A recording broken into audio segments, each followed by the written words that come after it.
Hello, and welcome back to The Efficient Skillet. My name is Willie, and I hope that you're doing extremely well out there. I know that I am. Today's cooking video is brought to you in part by Brian Jones, CPA. With April 15th coming on fast, tax day will be here before you know it. Let Brian Jones help you get the most out of what you can keep and deduct from your income taxes. Brian will take the headache out of taxes and help you get the most. Put your mind at ease about all the complexity of taxes and let Brian Jones do it for you. Give Brian a call at 936-327-7411. Click Brian Jones's ad on my top headlines page. Last week I showed y'all how to prepare crawfish, really good crawfish etouffee. Today I'm going to show y'all how to make a really good chicken and sausage gumbo. Okay, just like an etouffee, when it comes to making this Cajun food like an etouffee, or in this case a gumbo, once again it starts out with the roux. Now if you try to make a gumbo and it doesn't have roux, it's just stew. You got to have the roux. Now what's going to make this roux a little bit different this time as opposed to last week is last week we made our roux, we kept it in the pan long enough to where it browned about the color of peanut butter. When it comes to gumbo, you want it to go to another delightful color, chocolate. Okay, so we're gonna let it brown much more this week. And the thing when it comes to roux, you got like a blonde roux when you first put it in, that's a blonde roux. And then you got the peanut butter color roux, and then you got the chocolate colored roux. The darker it gets, the more flavor you have, but the lighter color your roux is, the more thickness you have. And with 1 stick of real butter, my skillet's turned up all the way. You add 1 stick of real butter and then a half a cup of flour.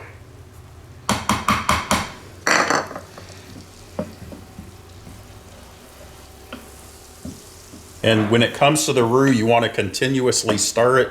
It probably takes around 7 to 9 minutes for it to get the color that we're looking for. So just keep stirring, it's no big deal. You don't have to stir all fast and everything. Just keep agitating it like this and stirring it around until we get the color that we're looking for.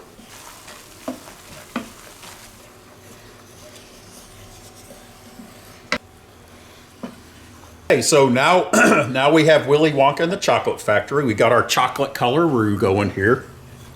So just like when we did the etouffee, another Cajun trait is we're going to add our Trinity. That's the 3 vegetables of onions. That's 1 medium-sized yellow onion, 4 sticks of celery chopped, finely chopped, and 1 bell pepper chopped, finely chopped. Now whenever you put these fresh chopped vegetables in there, it cools that roux down and stops it from cooking and everything.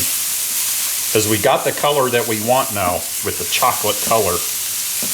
And what we want to do is let these cook for a couple of minutes. Okay, our trinity of vegetables, that's what the Cajuns call it, has cooked down for about 2 minutes. So what I'm going to do now is put 3 bay leaves in here. I'm going to put 5 cloves of garlic finely chopped. Man, I wish we had smell-o-vision. Y'all should smell this. It smells so fantastically awesome.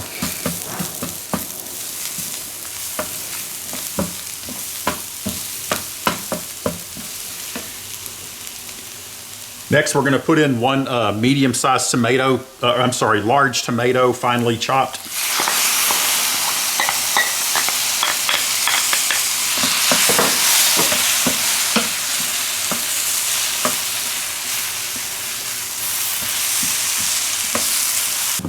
With our roux cooked down a little bit more, we're going to add 4 cups of chicken broth. We're going to throw in just a little bit of fresh thyme.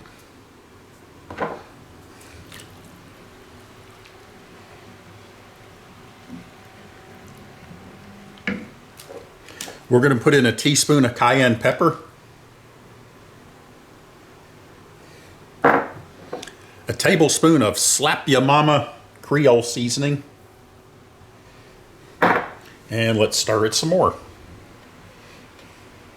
2 pinches of kosher salt or regular salt, whatever. I like the kosher. 2 large boneless, skinless chicken breasts, fully cooked and shredded. I just boil them. I buy those boneless, skinless chicken breasts. I just boil them, and when they're done, I shred them. So we're gonna put 2 of those in. And we're gonna add 1 pound of smoked pork sausage. Now you can use the sausage of your choice. I like the smoked pork sausage a lot. And what we're gonna do is work this in carefully because our pan's getting very full. And we're just gonna sit here and just work this in. And what we wanna do is bring this to a boil, and then we're gonna put it down into simmer mode. Our skillet is still turned up all the way as we wait for it to come to a boil. Our roux has begun to boil, so now what we're going to do is we're going to reduce our heat. I'm going to turn it all the way down to 250 degrees.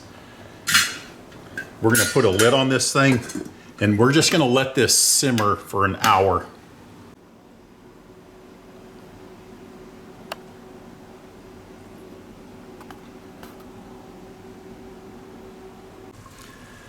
Okay, it's been 1 hour now. Our gumbo has been simmering for over about an hour now. So the last step of this whole process is we're going to take 1 cup of water and add it to our gumbo. And then we're just going to slowly stir that in.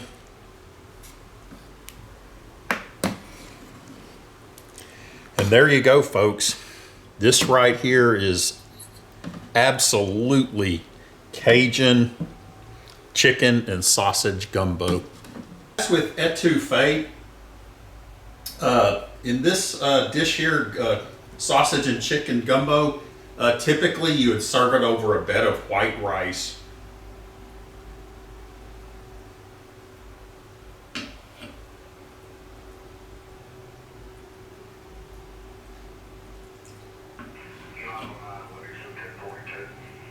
Man, I wish we had smell-o-vision. You might want to garnish it with some fresh chopped green onions. And maybe a little bit of fresh chopped parsley. Like that.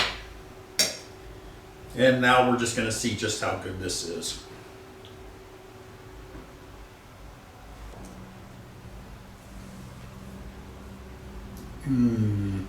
Oh, man.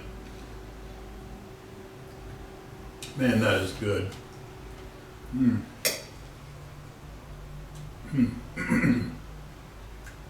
We got that cayenne pepper and that creole seasoning in there. We got that dark roux. It's properly spiced.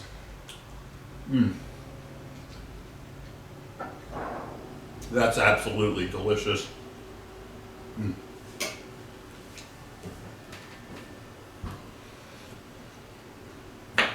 If you want to put okra in your gumbo, that's fine. I'm not a big okra fan in gumbo. Now I love fried okra, but I'm not a big fan of okra inside my gumbo.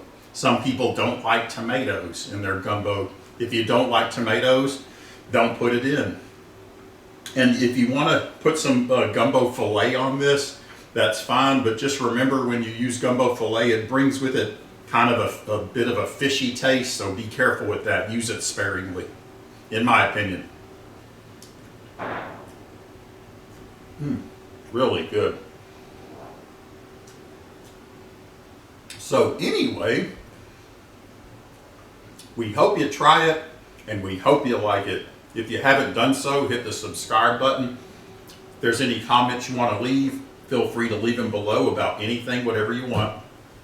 And you can email us, efficientskillet@gmail.com. Trump 2020.